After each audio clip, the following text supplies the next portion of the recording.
The storm howled as 3 pale infants were born, slick with something colder than blood. Their first breaths were silent, as though the world itself refused to hear them. The settlement of Raven Creek lay at the edge of Missouri's wilderness, a place where the great forests pressed close against the fields, and the marshlands swallowed the horizon in a haze of mist.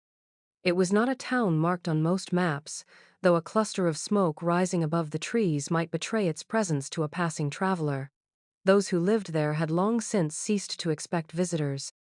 They were a people born of isolation, bound together not only by necessity, but by the secrets that grow in places where the world feels unfinished, where the light seems weaker and the dark somehow deeper. The air in Raven Creek carried with it the smell of damp earth and stagnant water, and the cries of unseen creatures echoed through the marsh at night. It was said that the wolves here howled differently, in tones more mournful than savage, as though lamenting some ancient sorrow. The people of Raven Creek grew used to such sounds, though they never ceased to make the sign of the cross when they heard them. Faith, in Raven Creek, was not so much a matter of salvation as it was a talisman, a charm against the unknown. Their lives were harsh. The men rose before dawn to till fields that never yielded quite enough. The women kept homes that leaned with age, their wooden beams groaning under the weight of time and weather. Children ran barefoot through the dirt, their laughter sharp and brittle, as though they too understood that joy here was fleeting. Yet, despite hardship, the settlement endured, stitched together by stories passed down at hearthfire, stories of curses, omens, and the way blood itself could betray a family. To outsiders, if any still came, Raven Creek would have seemed ordinary in its poverty. A cluster of cabins, a single weather-beaten church, a mill by the creek whose wheel turned slowly, creaking with each push of the water. But beneath its plain face lay a constant undercurrent of unease, an awareness that Raven Creek was not like other places. For every family had its own tale of strangeness: a child who had been born with eyes too pale to belong to the living, a cow that gave milk as black as ink, a dream that traveled from one sleeper to another as though the night itself had carried it. The townsfolk did not speak of such things openly, but in the quiet moments after supper, when the lamps flickered and the woods pressed close, the whispers would return. They believed that Raven Creek was touched by something that predated their cabins and their fences, something that seeped from the marsh and rooted itself in the bloodlines of those who remained. Some said it was a curse left by the first settlers who cut too deeply into the forest. Others claimed it was older still, a shadow born from the land itself. Whatever its origin, it lingered like smoke over the town, an unshakable weight carried in silence. And so life in Raven Creek went on, each season much like the last, until the summer of 1832, when a birth on the Carter farm would tear through the fragile order of the settlement and stain its name forever. The Carter farm lay on the outskirts of Raven Creek, where the forest pressed close and the marsh sent up its vapors in long, curling breaths. The house itself was plain, 2 rooms with a lean-to kitchen, its timbers darkened by years of smoke and weather. Elias Carter was a farmer of stern jaw and bent shoulders, a man who worked the soil with grim persistence, though the earth seldom rewarded him. His wife, Martha, was known for her quiet kindness, a woman who gave freely of what little she had, and it was this gentleness that made the burden she carried all the more troubling in the eyes of her neighbors. For months, the settlement had watched her with guarded curiosity. She had swelled to a size that made even the midwife uneasy, her belly round and taut well beyond the time it should have yielded a child. Women whispered of it at the well, lowering their voices as though afraid the woods themselves might be listening. Some said she had been bewitched, others that she carried more than one child, though no explanation seemed to ease their unease. "It isn't natural," they murmured. "No woman ought to bear so long." Each passing week deepened the rumors until they wrapped around the Carter homestead like vines, choking out any thought of simple misfortune. Martha bore the stairs in silence. She moved more slowly now, her steps deliberate as if the weight inside her pulled not only at her body, but at her very spirit. At night she sat by the window, her hands resting on her belly, humming softly as though to soothe what grew within. Elias watched her with a mixture of worry and irritation, for he heard the whispers in town as well as she did, and though he tried to defend her, some part of him feared the neighbors might be right. He told himself that it was foolishness, that all pregnancies were different, and some children took longer to come. Yet there were moments when he would wake in the small hours of the night and hear sounds from Martha's room that did not resemble a mother's rest. Low murmurs, strange rhythms, as though she were answering voices only she could hear. More than once, he thought he saw movement ripple across her belly in shapes too sharp, too deliberate. Not the rolling of a restless child, but the pressing of something that wished to be free. Still, Elias clung to reason. He rose each morning to tend his fields, though the corn grew stunted and the soil felt lifeless beneath his hands. He told himself that soon, very soon, Martha would give birth and all would be well. Yet when he looked into his wife's weary eyes, shadowed and knowing, he saw no relief there, only dread. And in the hush of those evenings, as the marsh crickets sang and the woods leaned closer to the house, both husband and wife seemed to feel it. Whatever was coming would not belong to them alone. It would belong to Raven Creek. The storm arrived without warning, sweeping in from the west with a violence that rattled the Carter homestead to its foundation. The wind howled against the shutters, rain lashed the roof, and the air inside the house seemed heavy, charged with the same electricity that split the sky outside. It was then that Martha's labor began, sudden and terrible, her cries rising above the thunder like the wail of some wounded animal. Elias ran for Abigail Price, the midwife, who came clutching her worn satchel of linens and tinctures, her face pale in the lantern light as she crossed the threshold. What followed was later preserved in her private notes, fragments scribbled in a trembling hand long after the night had ended. "The room stank of copper," she wrote. Though there was no blood, Martha's belly writhed as though more than children pressed within. The storm beat harder with each cry. Elias prayed aloud, but his words faltered. For hours Martha labored, sweat pouring down her face, her body arching with each wave of agony. The house seemed to breathe with her, boards groaning as if they too felt the strain. At last, Abigail knelt at the foot of the bed and cried out that she could see the child. Yet what emerged silenced even her seasoned tongue. The first infant slid into her hands with a soft, unnatural pliancy.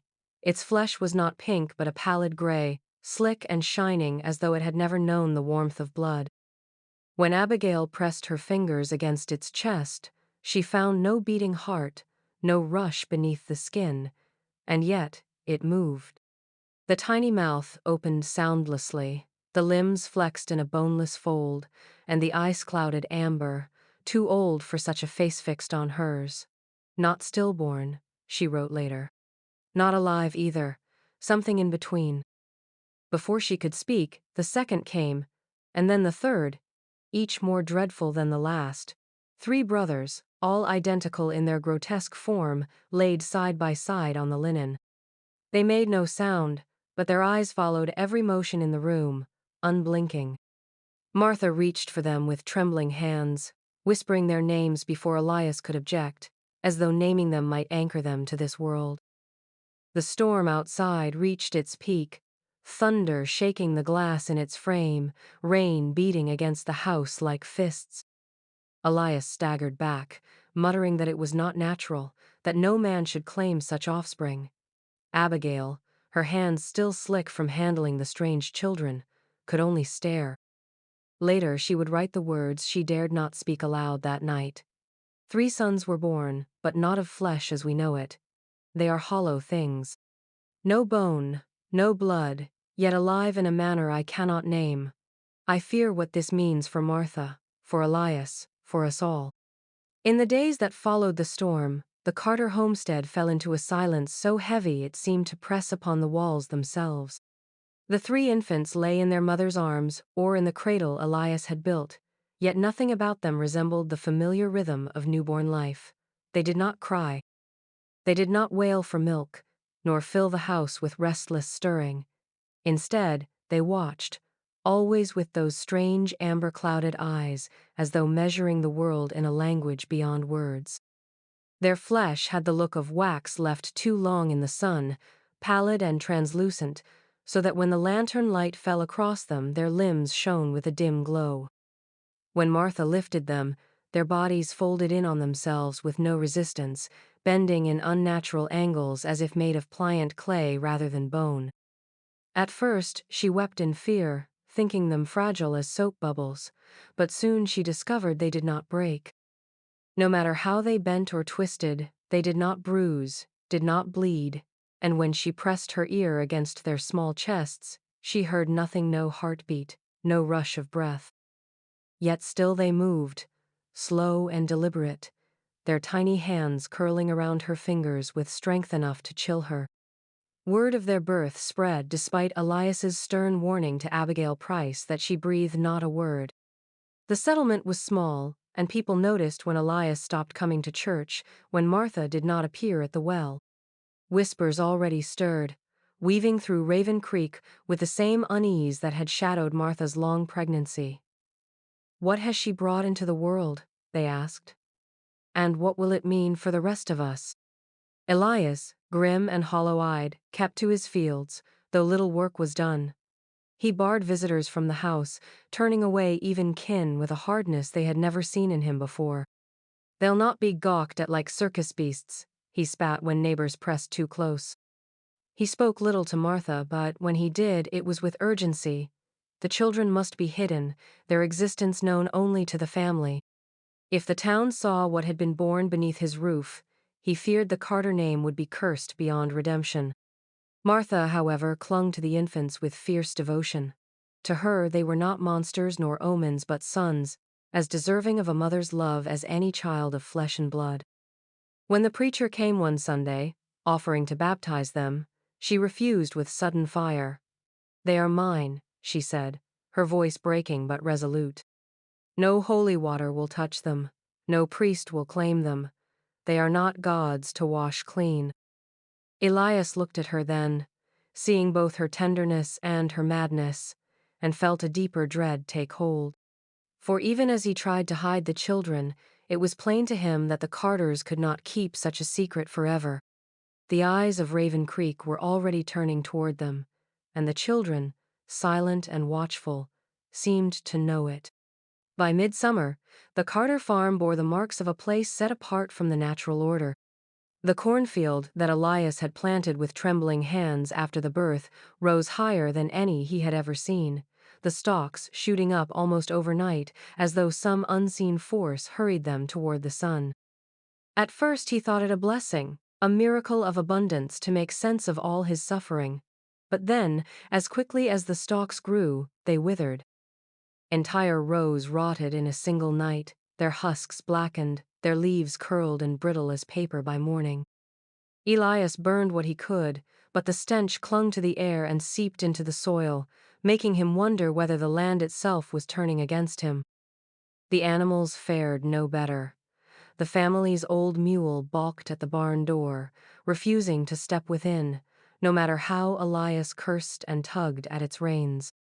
The chickens grew wild-eyed, flapping madly whenever Martha carried the children past their pen, scattering feathers and clucking in a frenzy as though some predator stalked near. The dog, once loyal, slunk to the farthest corners of the yard, whining low and constant, his gaze never straying from the house where the three brothers lay. At night he howled, not at the moon but at the Carter roof, a sound that unsettled even the strongest men who heard it from the road. Inside the homestead, the air was thick with unease. Martha kept the boys swaddled and close, often rocking all three at once, as though trying to shield them from the world beyond the walls.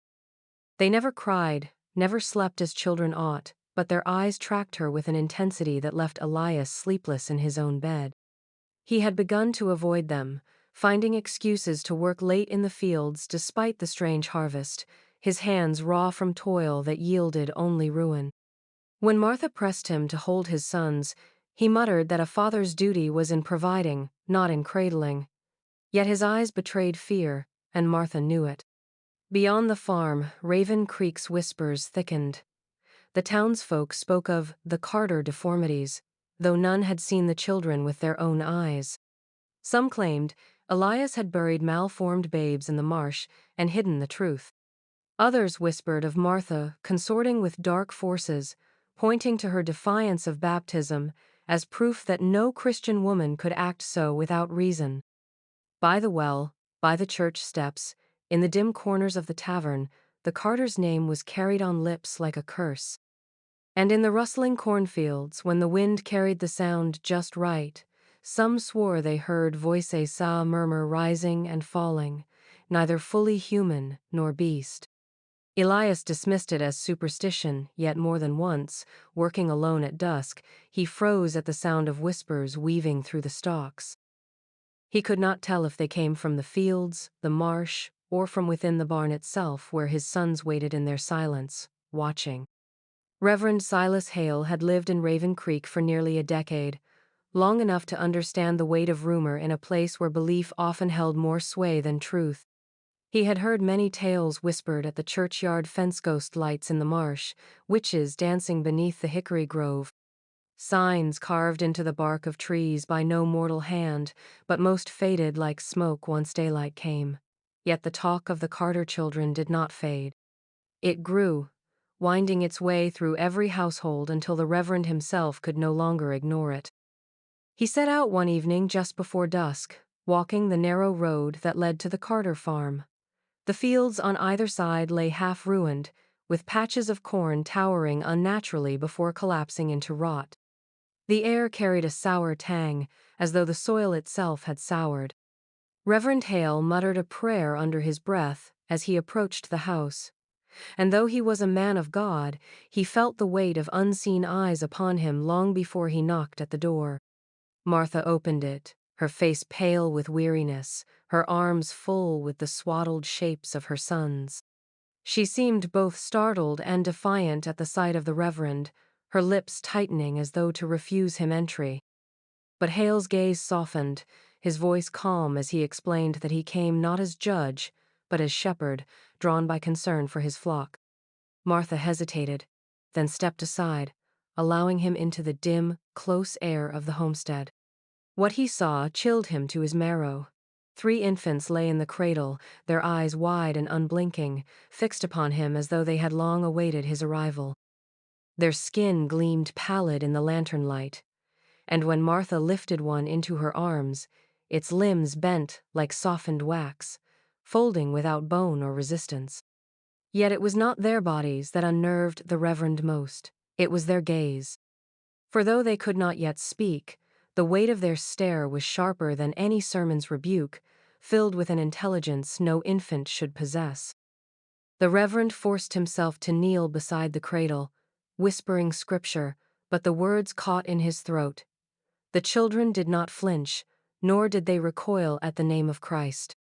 Instead, their eyes seemed to narrow, as though they understood the meaning and waited against him. He felt his breath quicken, his palms dampen, until at last he rose and crossed himself with shaking hands. That night, as he left the Carter farm and the last light faded from the horizon, Hale's certainty wavered. He had preached many times that evil walks in subtle forms, and now he feared it had taken root within his own congregation. Demonic origins seemed no longer a matter of speculation, but of grim inevitability. He resolved then to watch the Carters closely, for what dwelled beneath their roof might not be flesh of man at all, but something far older, far darker, clothed in the guise of children. The summer of 1832 hung heavy over Raven Creek, the air thick with insects and the rank perfume of marsh water gone stagnant. At the Carter farm, the unease that had settled like a fog since the boy's birth deepened into something heavier, something that felt almost fated. By 6 months, the brothers had grown but little, their limbs still pliant and strange, their pallid skin unmarked by the blush of blood. They made no sound, yet their presence filled the house with a silence that pressed against the ears, louder than any cry. It was on one such breathless evening that the first incident occurred. Martha had laid the children in their cradle near the open window while she fetched water from the well. The air was so still that she heard every splash of the bucket, every creak of the rope. When she returned, the cradle was not as she had left it. Two of the swaddled forms remained, staring up with those uncanny eyes, but the third was gone. The window stood wide, its curtains fluttering though no breeze stirred the night. Panic gripped her, and she rushed outside, calling Elias, who was working by the barn. Together they followed faint impressions through the grass, shallow dents that did not resemble the steps of any infant, but rather the dragging trail of something heavier, wetter.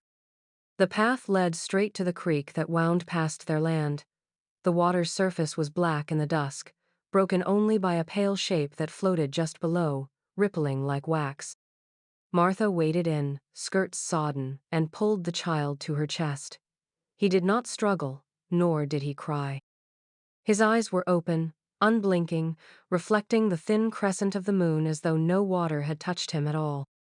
But along the banks, a sight froze Elias in place. Fish scores of them lay scattered in the mud, their scales dull, their eyes clouded. Some were small, others large, yet all bore the same mark. They were drained, their bodies collapsed in upon themselves as though their very substance had been drawn out.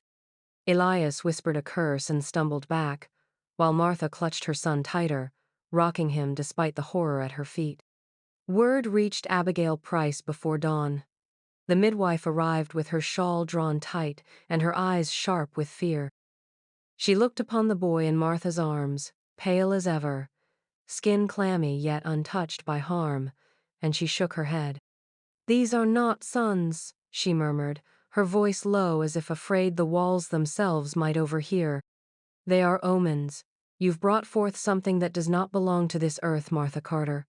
And mark my words, the earth will not suffer it long." Martha wept at those words, but Abigail would not take them back. The dead fish in the creek bore witness, and the silence of the infant pressed upon them all like a curse. It was the first sign that what the Carters had sheltered beneath their roof would not remain hidden forever. By the time the Carter brothers reached their first year, their strangeness could no longer be mistaken for mere deformity. It was not simply that they were slow to grow, their bodies still small and frail for their age. It was the way the world itself seemed to refuse them. They never sickened, never cried from hunger or pain.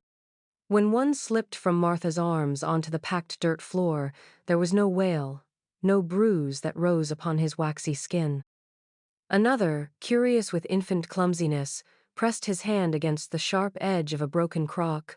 Martha gasped, rushing to seize him, expecting blood, but none came. The cut lay open for a moment, pale and glistening, before sealing over as though nothing had touched him at all. The brothers folded themselves in ways that turned Martha's stomach. They bent at angles no spine should allow, curling and twisting like figures of wet clay. Sometimes she would enter their room and find them stacked atop one another, their limbs wound together in knots that should have broken bones, yet they would unwind silently, staring at her with those ever-open eyes. Neighbors had begun to keep their distance, though they never spoke of it outright. A silence gathered around the Carter farm as heavy as any shroud. Livestock shied away from the children's presence. Dogs barked and would not enter the yard. Once, Elias tried to bring one of the boys to church, against Martha's pleading. The child made no sound during the sermon, but those seated nearest whispered afterward of a coldness radiating from him, an absence that raised the hairs upon their arms. By the following Sunday, Elias did not try again. It was Elias himself who bore the weight of it hardest. His shoulders stooped, his hands trembled from long hours at the bottle. He sat by the hearth most evenings with a jug of corn whiskey, muttering into his beard that these creatures were not his. He had sown seed, yes, but nothing human had sprung from it. Sometimes, Martha would find him staring into the cradle, lips moving soundlessly, eyes bloodshot with fear and drink. Once he spat upon the floorboards and said, "I buried a stillborn once, years ago, before you, Martha. That babe looked more a child of mine than these three ever will." Martha clung to her sons with a mother's desperate love, though even she could not deny the chill that filled the room where they lay. She hushed Elias when he cursed them, but her hands shook when she touched their pliant limbs, and she prayed more fervently than ever before. For though the brothers grew in body, what they grew into was not childhood, but something far more hollow, far less bound by the flesh of men. By the summer of 1833, Raven Creek no longer felt like the same settlement. A tension had settled over the town like a heavy fog, seeping into every cabin, every prayer whispered over supper. Women who once gathered at the well to share bread and gossip now spoke in hushed voices, their eyes darting toward the Carter farm, as if even its mention might draw some unseen contagion closer. It was not merely the oddity of Martha's children that fed their unease. Misfortune had taken root in Raven Creek, spreading in ways too strange to be ignored. The first whispers began with the midwives. Healthy women bore stillborn babes, their tiny bodies gray and cold, despite mothers who had shown no sickness. Two such deaths might have been dismissed as sorrowful chance, but by the fifth, suspicion curdled into dread. Farmers found cattle collapsed in the fields, their hides sagging as though the life had been drained from within. Chickens were found stiff and pale, as if their very blood had turned to dust. No predator's teeth marked them, no disease could be traced. It was as if vitality itself was being stolen from the land. Fingers pointed, quietly at first, then louder. Neighbors recalled the way the Carter's corn had sprouted unnaturally fast and then rotted, the way the dogs barked at shadows near their barn. The deformities. People began to call them in the dim corners of the tavern. Few spoke the brothers' names, as though naming them might give them strength. Mothers clutched their children tighter when the Carters passed, and men who once shook Elias's hand now turned their backs. It was Reverend Hale who gave voice to what the rest dared not say aloud. From his pulpit, his voice rang through the one-room church, sharp as the crack of a whip. He thundered of corruption seeded into the town, of abominations born without blood. He quoted scripture with such ferocity that even the skeptical bowed their heads, cowed by the force of his certainty. "Mark the sign of them," he cried, "for when life is given form without the gift of blood, it is no child but a vessel. And vessels may carry the darkest of things." The congregation sat stiff, faces pale, every eye glancing toward the Carter's empty pew. What had once been a quiet suspicion hardened into conviction. Families debated whether they ought to shun the Carters entirely or worse. Men sharpened axes with a new restlessness. Women placed salt lines at their doors. Raven Creek had become a place where fear festered openly, and at its center were three silent children whose hollow eyes saw everything. By the time the brothers reached their third year, they had become inseparable in a way that unsettled even their mother. Most children wandered, chasing after sticks or chickens, their laughter carrying across the yard. The Carter boys did not. They moved as one, always within reach of one another, as if bound by some invisible thread that neither distance nor distraction could sever. When they sat, it was in a line, their pale shoulders touching. When they walked, it was in step, a slow, deliberate rhythm that made neighbors mutter that they looked like soldiers on some grim march. They did not speak, not a word, nor a babble. Instead, they hummed, low, drawn-out tones that quivered in the air, vibrating through the floorboards of the Carter homestead. The sound unnerved Elias so much that he would stumble to the barn with a jug of whiskey just to escape it. But Martha, weary and hollow-eyed, could not bear to silence them. Sometimes, in the dead of night, she swore the humming matched the wind outside, or the rain against the roof, as if the boys were echoing the world itself. Other times, the sound seemed to crawl beneath her skin, pressing against her ribs like a heartbeat that was not her own. It became clear they could not be parted. The first time Elias dragged one boy into the field to keep him occupied while the others remained in the house, The air seemed to split open. A lantern shattered without touch, sending glass in every direction. The oxen bellowed and kicked against their stalls until blood foamed at their mouths. The boy left behind screamed not with a voice, but with his entire body, his flesh rippling as if it could not bear its own form. Elias never tried again. The townsfolk began to notice strange disturbances that coincided with the brothers' presence. Chickens dropped dead in their coops when one boy lingered too long by the fence. A mare bolted and broke its own leg when the three were glimpsed watching from the barn. Lights flickered in windows where there were no lamps, leaving families huddled in prayer. To those who saw them, the boys' silence was worse than any shriek. Their unblinking eyes seemed to study the world with a patience older than their years, and their humming clung to the air long after they had gone, like a song half remembered from a nightmare. Even Martha, who had fought to shield them from baptism and whispers, found herself trembling when she realized they never cried, never laughed, never showed even the fleeting warmth of children.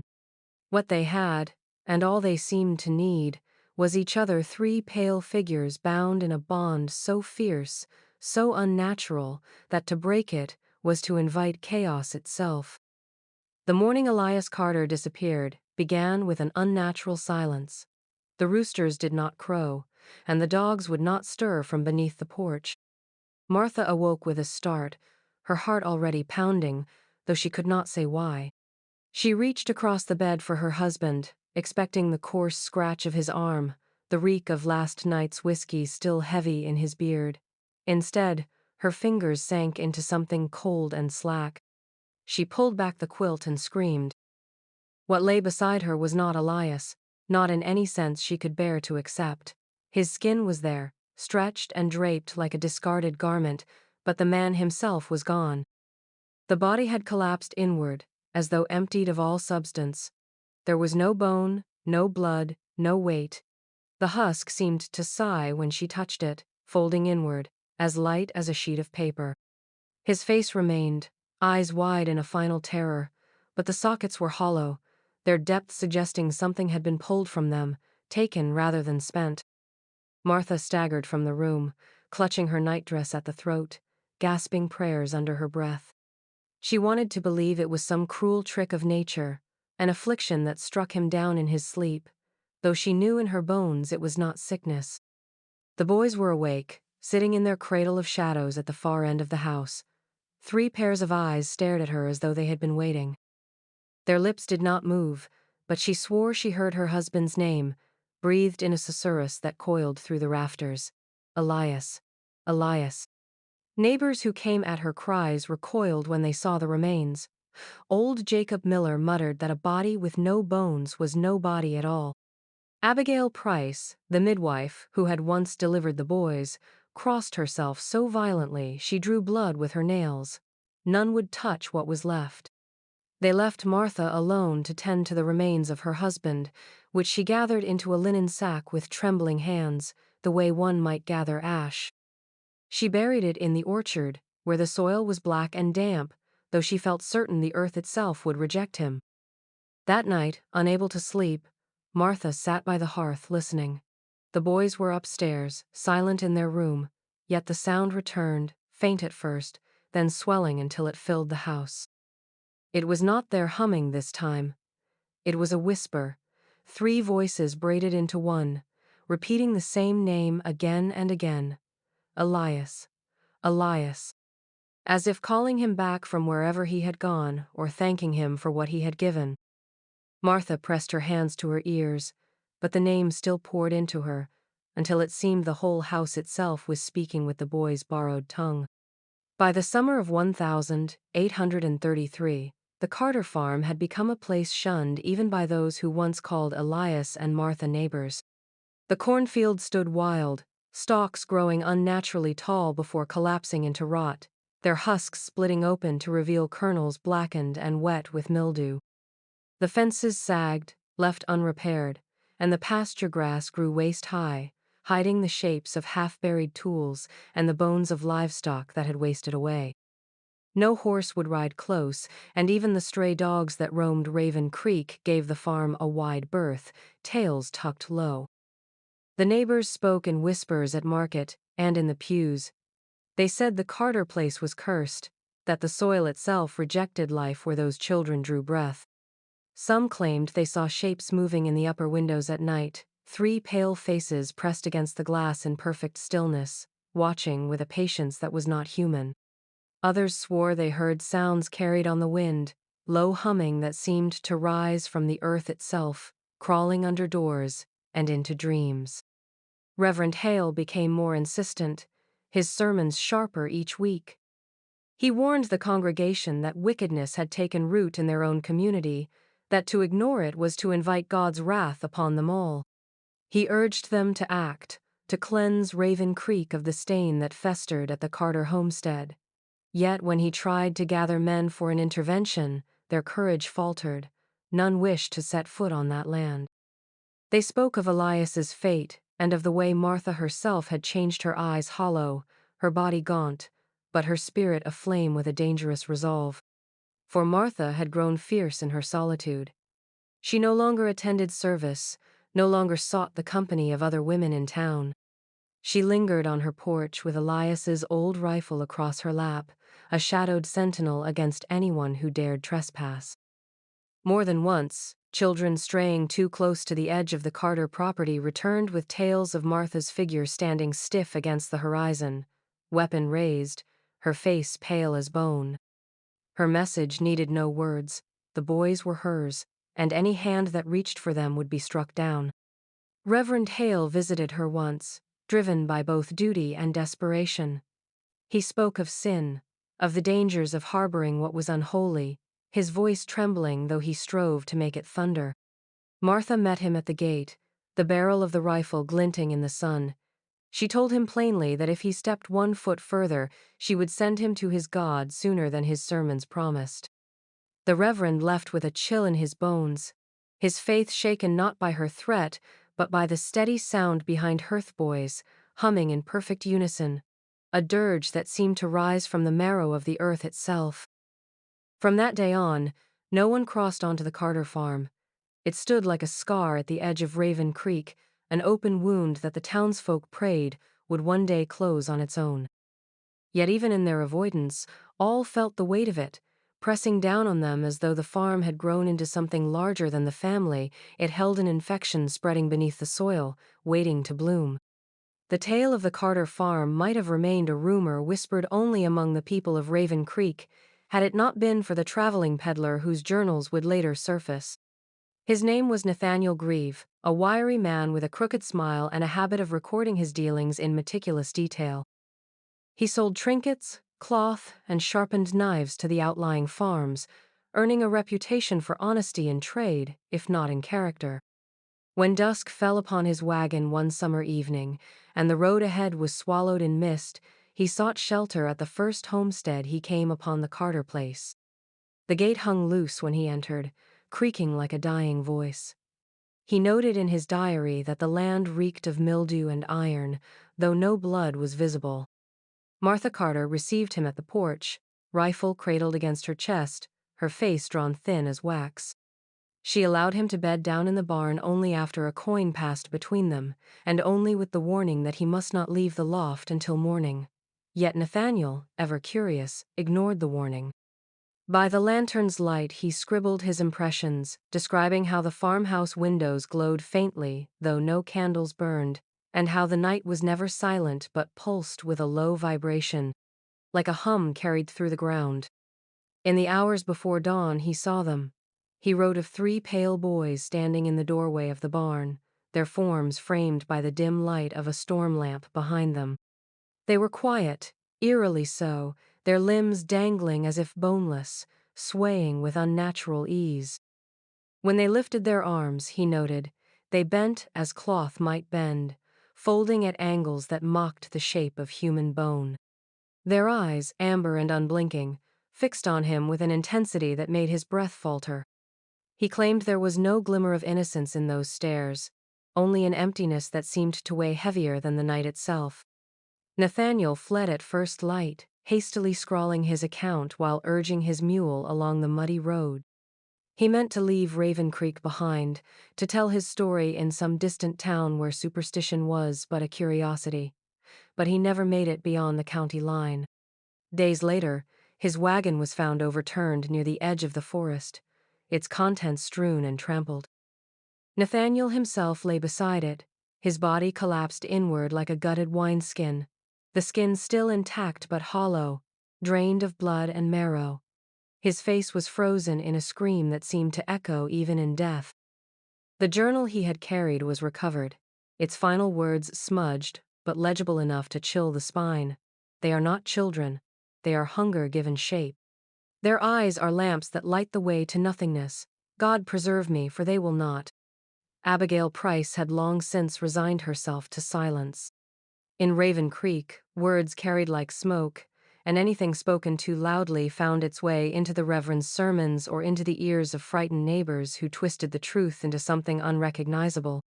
Yet Abigail, the midwife who had first seen the Carter boys brought into the world, could not still her thoughts.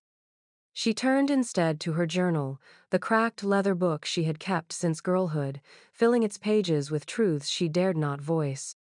Within it, she recorded what she alone had witnessed, though she knew, even as she wrote, that her words would never be believed. She wrote that the Carter children had no pulse. When she first pressed her ear to their fragile chests in those early months, she had expected silence. But what she heard was worse than silence. It was an absence. A void so profound it seemed to draw her own heartbeat louder in her ears. Their flesh was cool to the touch, never warming even under layers of blankets. Yet they did not stiffen like corpses, nor did they sicken as infants often did in that hard country. They endured without change, like things carved from wax that somehow remembered to move. Abigail's hands trembled as she recalled the night one of the brothers reached for her. Martha had asked her to look at a wound that should not have been possible, an arm sliced open by a farming blade, but the child did not bleed. The skin parted like soft clay, revealing nothing beneath, no vessels, no meat, only a hollow translucence. As Abigail bent closer, the boy's hand lifted and brushed her wrist. She swore in her journal that, in that instant, the marrow of her bones seemed to leak away, her breath shallow, her vision dim. She staggered from the Carter house with the feeling of her very strength draining into that touch. For 3 days she lay fevered in her own bed, her body weak as if she had aged decades. The memory haunted her so deeply that she resolved never to enter that farmhouse again. But Martha begged her often, pleading that only Abigail understood the boys. Each time, Abigail found reason to delay. And in her journal she confessed her guilt, for she feared what she had delivered into the world was not life, but a mockery of it. She wrote of their eyes, glowing faintly in lamplight, of their humming in unison, of the way silence seemed to deepen wherever they lingered. She ended one entry with words she never dared to say aloud. They do not grow like children. They endure like shadows. And I fear each day that I was not midwife to 3 sons, but to an omen that feeds upon us still. The fever came first, curling through Raven Creek like a smoke no wind could carry away. It struck children and elders alike, leaving faces ashen and lips cracked, leaving bodies drenched in sweat as if the very marrow was boiling from within. Families whispered that it came from the marsh, from foul water rising too close to their wells, but beneath their muttered prayers, another name passed more urgently from mouth to mouth: the Carters. It was said their farm had soured the earth, that the pale boys drew vitality from the town itself. Stillbirths, rotting crops, sudden weakness that claimed even the strongest farmers' limbs, these were no longer seen as misfortunes, but as a curse made flesh in the Carter homestead. Reverend Hale fed the flames of suspicion with his sermons. He thundered that bloodless things had no place in God's world, that false children born without pulse or bone were vessels of corruption. Each Sunday the church filled with gaunt, fever-stricken souls who nodded and murmured, gripping one another's hands as the Reverend painted visions of a town delivered through fire. The fever gave their anger purpose, and soon it needed only the smallest spark to ignite their resolve. By late autumn, a mob had gathered. Men carried torches dipped in pitch, women clutched their rosaries as if to shield themselves from guilt. They marched the narrow road through the corn stubble toward the Carter land, whispering that they would cleanse Raven Creek of its rot. But when they came upon the farm, their torches were not needed. Flames already licked the night sky, curling from the roof and swallowing the dry timbers of the house. The blaze illuminated the cornfield in a hellish orange, smoke rolling thick and black into the stars. From within came the shrill, ragged cries of Martha Carter. She screamed names her husbands, long vanished, and those of her sons, though none present, had ever heard her voice crack so terribly. Her figure appeared once in a window, arms flailing, hair wild with firelight, before the roof groaned and collapsed inward. The mob, emboldened moments earlier, now stood frozen, torches lowered. Not one dared cross the threshold. The air was heavy, with a smell unlike any fire they had known, sweet and foul, as if the very walls wept resin. When dawn broke and the ashes cooled, they searched among the ruins. They found Martha's charred remains, twisted and blackened, but no sign of the boys. Not bone nor flesh, not even ash marked their passing. It was said the fire should have consumed everything, yet only absence remained where the children had been. Some claimed the flames had not destroyed them but released them, unbound them from their wooden prison. In the smoldering silence, the people of Raven Creek realized the burning had given them no peace, only a deeper terror that lingered in the wind like an unfinished prayer. The years that followed the fire brought silence to Raven Creek, but silence of a restless kind. For a time the land seemed abandoned, the Carter farm left to ruin, its charred beams collapsing into themselves, its fields surrendering to weeds and creeping vines. Yet, as the memory of the fever faded and the old townsfolk passed on, newcomers drifted into the valley.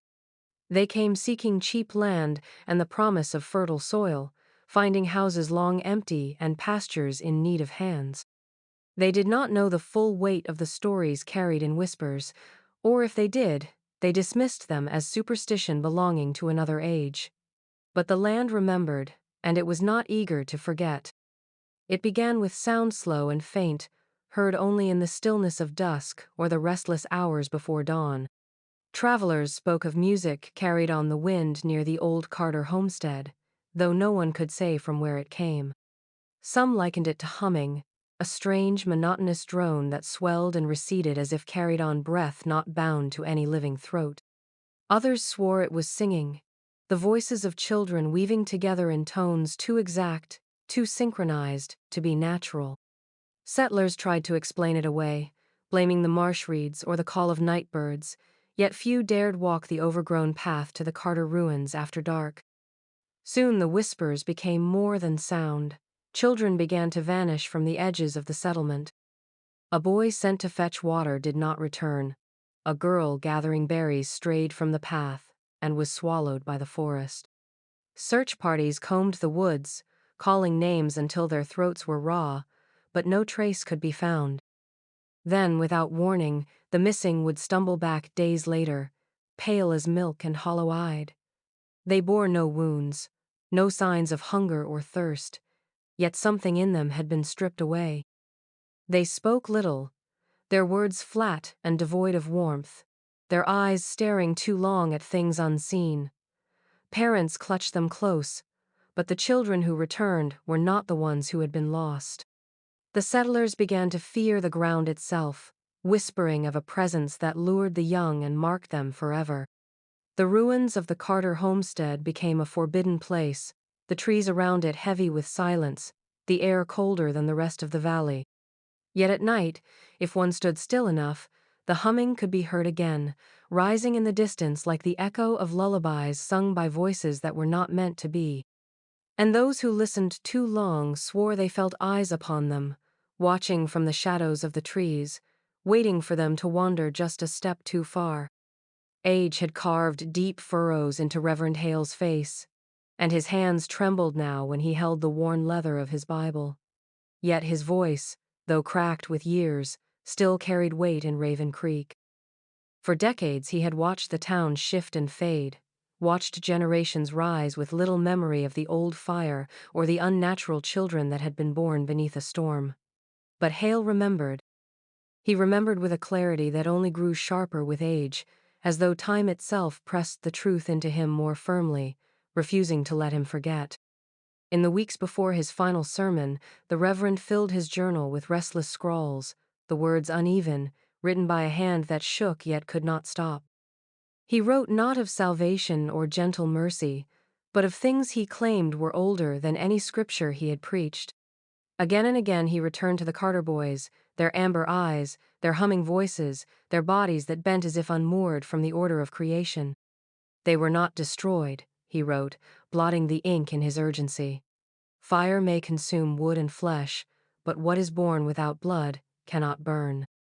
They are something eternal, a shadow made flesh only to mock the living, born of no flesh, no bone, no blood, but of the darkness that dwells in silence.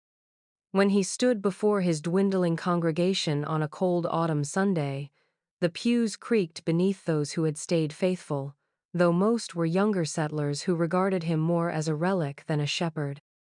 His sermon did not begin with hymns or familiar verses.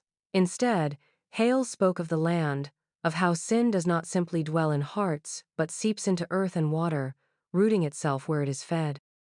He told them of the unnatural harvests, of children who wandered into the woods and returned pale and blank-eyed. He raised his trembling hand and declared that evil had been birthed among them long ago, and though the house was ashes and the mother was gone, the sons endured. Some shifted uncomfortably, others scoffed, whispering that the old man's mind had softened with age. Yet there were a few whose eyes lowered, who dared not look toward the windows where the woods pressed close. Hale's voice cracked as he leaned over the pulpit, his words a final plea. Guard your children, guard your souls, for the silence you hear in the night is not absence, it is hunger. When the sermon ended, no hymn was sung. The congregation filed out quietly, leaving Hale hunched and weary beneath the shadow of his words. That evening, when the church bell tolled for prayer, the Reverend did not come. In his study they found only his robe, folded neatly upon the chair, and his journal left open to a final line written in a hand steadier than his own. They are listening.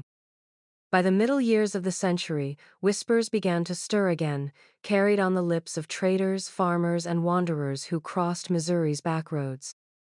The stories never spoke the name Carter, but their echoes were unmistakable to those who remembered.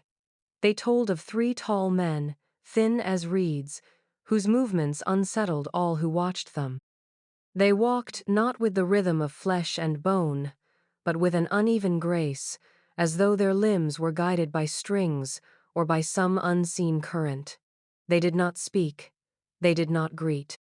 They passed through fields and riverbanks, leaving silence and unease in their wake. One farmer's wife swore she saw them from her window as they crossed the far edge of her land at dusk. She claimed their figures stretched against the horizon unnaturally long, their shadows bending the wrong way from the setting sun. She had pressed her face to the glass, transfixed, until one of them turned his head toward her. His features, she said, were wrong familiar, as though she had seen them in church or at market, yet smeared, like paint dragged by a careless hand. Eyes where eyes should be, but too large, too still, and amber like candlelight. She fainted, and when her husband found her, she would not set foot near that window again. Travelers passing through small towns repeated similar sightings. In taverns and campfires they described 3 men seated apart, never eating, never drinking, only watching with their unblinking faces. One account told of a stagecoach delayed by a broken wheel. As the driver repaired it, he noticed the brothers standing among the trees, silent as posts. He swore they remained there for hours, unmoving, until he drove away, too shaken to finish his supper that night. Children who glimpsed them often screamed, saying the men looked like unfinished people, as though someone had tried to carve human beings from wax and had not bothered to smooth the marks. Their jaws worked oddly when they tilted their heads, and though no words came, a faint hum seemed to ripple in the air around them. Dogs snarled when they drew near. Horses balked and bucked, foam flecking their mouths. Some dared to whisper that these were the Carter boys, grown tall but not grown right. Those who spoke too loudly of it regretted it soon enough, for misfortune seemed to trail behind the brothers' passing. A cow would turn up shriveled in the pasture, a well would sour overnight, a child would fall sick with no remedy able to cure them. And though the men moved on, the silence they left behind lingered, as if the land itself recoiled from their presence. No one claimed to know where they slept, nor where they went when the roads ran empty. But all who saw them swore the same thing. They were not wanderers seeking home, but omens, drifting as shadows wrapped in human skin. And if one stared too long into their faces, they might recognize something of a neighbor, a friend, or even their own reflection, melted and remade into something that should never have been. By the 1850s, the tale of the bloodless brothers had slipped beyond Raven Creek and taken root across Missouri, weaving itself into the fabric of local folklore. No longer whispered only among grieving mothers and fearful neighbors, their story became a kind of dark inheritance, told by firelight and in hushed tones at the edges of fields. Parents spoke of them as one might speak of wolves or sickness, not a superstition to be laughed away, but a danger to be guarded against. Children were told never to linger near the tree line after sunset, never to answer when voices called from the woods, and never, under any circumstances, to follow the sound of humming carried on the night wind. The stories varied in detail, but all bore the same bone-deep unease. Some swore the brothers walked only beneath the full moon, their long frames silhouetted against the sky like branches bending under unseen weight. Others claimed they traveled the back roads in trios, heads inclined toward one another as though sharing secrets too terrible for mortal ears.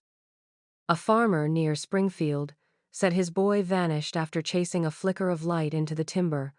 When the child returned 3 days later, he was pale as milk and spoke not a word thereafter. The family moved within the month, muttering of eyes that would not close, watching from the darkness outside their home. Folklorists and frontier preachers alike added their own embellishments. One preacher thundered from the pulpit that the brothers were not men but vessels, emptied of flesh and blood to make room for the devil's breath. A traveling fiddler, however, told a softer, stranger tale, that the brothers were lonely, cursed by their unnatural birth to wander until they found new kin. He said they sought companions to join them in their hollow existence, offering release from pain and warmth in exchange for something far more precious. Few who heard this account found comfort in it, for the thought of a hollow life, unmarked by blood or heartbeat, seemed worse than any earthly torment. In rural settlements, mothers left charms of iron and salt at doorways, while fathers patrolled their property lines at dusk with rifles they knew would do no good. Schoolmasters scolded restless children who whispered of catching sight of 3 tall men at the edge of the playground. And still the humming was heard, a low, vibrating sound that slid through cornfields and crept into barns, unnerving even the most skeptical farmer. The legend of the bloodless brothers became Missouri's own specter, as real to its people as the river floods and summer droughts. Whether spirits, omens, or simply shadows given too much voice, their presence carved itself into the state's memory. And though no grave was ever marked with their names, no soul could say with certainty that the brothers had ever truly died, or that they would not one day come seeking family again. The excavation at Hollow Creek began as a routine survey, the kind of work that yielded broken pottery, rusted nails, and the occasional coin. The archaeologists were young, eager, and skeptical of the old stories that lingered in the soil of Raven Creek. They laughed at the locals who warned them not to dig too close to the Carter ruins, dismissing the whispered legends as the fevered tales of frontier folk. But on a gray autumn morning, when the ground was slick with mist and the air carried the smell of damp earth, their shovels struck wood. At first, they believed it to be a simple burial site. The soil gave way to 3 small coffins, each child-sized, waterlogged, but remarkably intact. The discovery should have been unremarkable. Unmarked graves were common in the region, casualties of plague, hardship, or poverty, yet something about their arrangement unsettled the team. They lay not side by side in neat alignment, but at odd angles, as if hastily interred by someone eager to cover them and leave the spot forever behind. When the lids were pried open, silence fell over the crew. Inside, there were no skeletons, no fragile bones clinging to scraps of cloth. Instead, the coffins held only impressions, as though bodies had once pressed against the waxen lining, leaving outlines that mocked the shape of children but belonged to nothing living. The material itself was slick and translucent, a substance no one could identify on sight, and at the bottom of each box pooled faint stains of something dark, dried into the wood. It was not blood, nor any decay the team recognized. Samples were taken, but no analysis ever gave a name to what it was. The find was hushed before it reached the public. The coffins were carefully sealed, transported under the cover of night to a state museum's archives. Official reports described them as non-human remains of indeterminate composition, a phrasing chosen to deflect inquiry. They were shelved in the basement, locked behind metal doors, catalogued but never displayed. The museum board agreed without debate that certain discoveries were best left quiet. Years passed, interns rotated through, and the coffins gathered dust in the dark, yet rumors circulated among the staff who worked late shifts in the archives. Some claimed that in the stillness of those rooms, when the air felt heavy and the fluorescent lights flickered, they heard something faint. It was not footsteps nor whispers, but a low and steady humming, 3 tones braided together, rising and falling in perfect unison. And those who heard it never stayed alone in the basement again.